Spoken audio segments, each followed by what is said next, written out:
Rep. Alexandria Ocasio-Cortez on Wednesday took up an unlikely cause, the plight of convicted fraudster Paul Manafort. The progressive lawmaker expressed alarm at reports that President Donald Trump's former campaign chairman would likely be held in isolation after his expected transfer to Rikers Island, the New York City jail complexes in her congressional district, to face additional state fraud charges. A prison sentence is not a license for gov torture and human rights violations. That's what solitary confinement is, Ocasio-Cortez tweeted. Manafort should be released, along with all people being held in solitary. The freshman lawmaker doubled down on her comments when told that Manafort may technically be placed in protective custody. She tweeted that protective custody is a separate method, but does not necessarily exclude solitary. If he is in fact not being held in solitary, great. Release everyone else from it, too. Ocasio-Cortez has been critical of retributive justice used by the prison system. When news broke that Chelsea Manning was being held in solitary confinement for refusing to answer questions before a grand jury,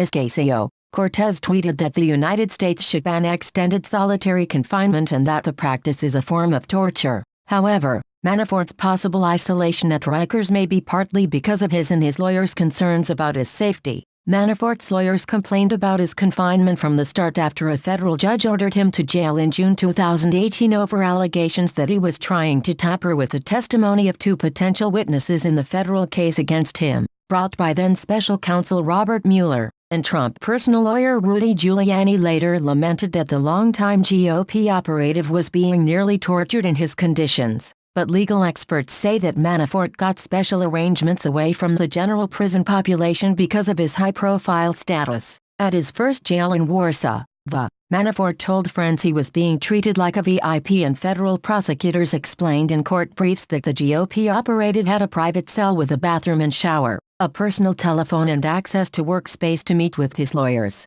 Manafort's situation changed in July 2018 when he was moved to Alexandria, in a transfer that his own attorneys had requested to help him be closer to their client as they prepared for his first trial. Manafort was relocated in April to a minimum security prison in Waymart, PA, where he's serving a 7.5-year sentence for a series of lobbying, money laundering, financial fraud and witness tampering crimes. Manafort was also indicted this past March by the Manhattan District Attorney as part of an effort to make sure the former Trump ally would still face prison time even if the president pardoned him. The wrote in a report following the indictment that Manafort was arrested for a year-long residential mortgage fraud scheme through which Manafort and others illegally obtained millions of dollars. His final list of indictments included 16 counts of fraud and 1 of conspiracy. Todd Blanche, Manafort's New York-based lawyer handling the state case, said in an interview he'd make a request to the state judge presiding over the new charges to have his client returned to the Pennsylvania federal facility after his arraignment,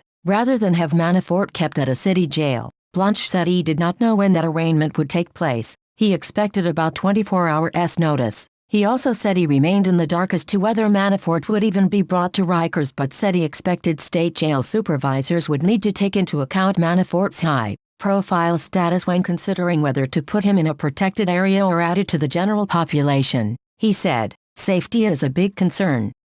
Manafort's defense attorneys who worked on his federal case did not respond to a request for comment. New York City Mayor Bill de Blasio on Tuesday said at a news conference that Manafort will not be given special treatment at Rikers beyond measures needed for security.